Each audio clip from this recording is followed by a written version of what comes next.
This week in Jamaica Now, Cornwall crisis, patients been relocated from the sick hospital. The health minister under fire for failing to act a year earlier. $1.3 million stolen from the credit card account of the new police commissioner.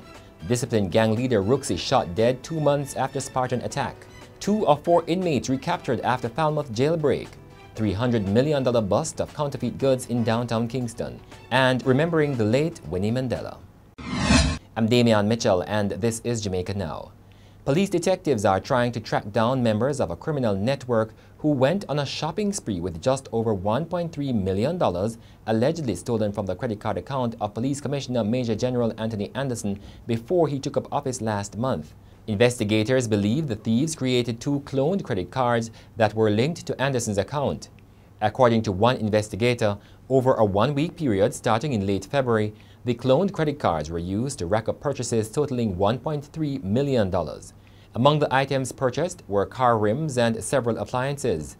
So far, the police fraud squad have arrested and charged 44-year-old businessman Earl Hobbings in connection with the scheme after it was revealed that $83,000 from the cloned credit cards were used to pay the school fee of his son at a prominent high school. He appeared in the Kingston and St. Andrew Parish Court last Thursday, and his bail was extended until May 1.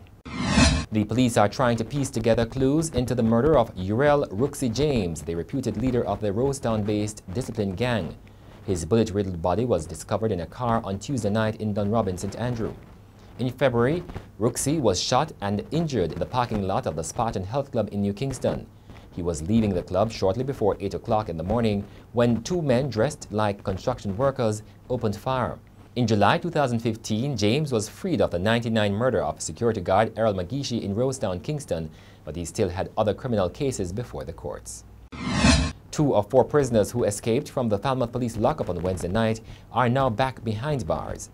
22-year-old Trevon Lawson, otherwise called Tall Man of Rosemount St. James, turned in himself in the company of his lawyer, while 39-year-old Adrian Stewart of Dumfries St. James was held in his community during a police operation.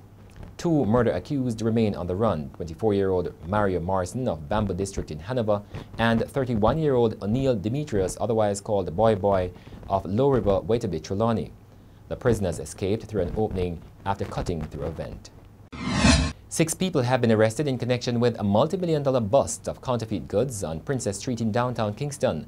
The police say merchandise worth $300 million have been seized by members of the Counter-Terrorism and Organized Crime Investigation Branch. The 6 people detained are likely to be charged with various breaches of the Intellectual Property Rights Act. Health Minister Dr. Christopher Tufton was under fire this week after the revelation of a report that a year ago his chief medical officer recommended that patients at the Cornwall Regional Hospital in Montego Bay, St. James be relocated. The recommendation was made after staff and patients became ill because of fumes in the building. Mold and other nuisances have since been discovered. In another week, patients at the main building will be relocated to a nearby building as well as to Trelawney. According to the health minister, at the time it was not practical to remove the patients.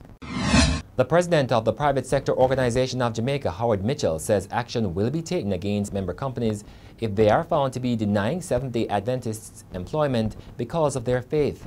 He was reacting to the United States State Department International Religious Freedom Report, which found that Sabbath keepers experience difficulty trying to get or hold on to their jobs. Mitchell says these persons should hire an attorney or take their case to the media. Chief Justice Brian Sykes says come September it will begin to take weeks, not years, to complete divorces and validate wills. Sykes has also announced plans to change the way cases are listed in the criminal courts as part of the strategy to reduce the backlog crippling the courts.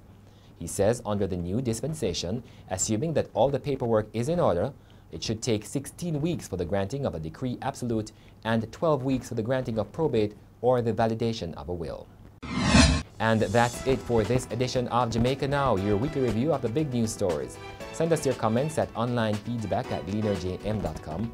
You may tune in to Power 106 FM for regular updates. Follow us on Twitter and Instagram at Jamaica Gleaner and on Facebook at Gleaner Jamaica. I'm Damian Mitchell, and before we go, remembering 81-year-old Winnie Mandela, the late ex-wife of South Africa's anti-apartheid campaigner Nelson Mandela. They say